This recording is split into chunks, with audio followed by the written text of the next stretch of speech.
Vietnam நாட்டை சார்ந்த Francis Xavier வான் என்று ஒரு கர்தினால். அவர் 13 வருஷம் ஜெயில இருந்தார். இந்த கர்தினால் ஆகிறதுக்கு முன்னாடி 13 வருஷம் ஜெயில இருந்தார். அதுல 4 வருஷம்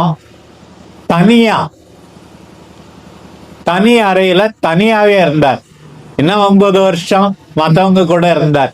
மத்தவங்க கூட இருக்கும்போது எப்படி பூச வைப்பார்? பூச வைக்க முடியாது.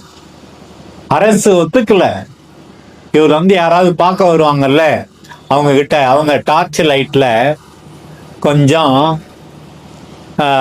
அப்பத்தெல்லாம் வச்சு நம்ம நன்மைய அந்த நன்மைய அப்பத்தை வச்சு கொடுத்துருவாங்க அவருக்கு.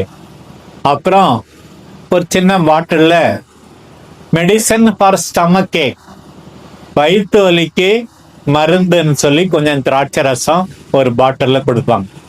அதை வச்சு அவர் ராத்திரியில பூச வச்சிருக்காரு, யாருக்கும் தெரியாம வச்சு தூங்கும்போது அப்படியே போர்வைக்கு அடியில இன்னொருத்தருக்கு கத்தோலிக்கருக்கெல்லாம் நன்மை கொடுத்துருக்கிறாரு பாரு.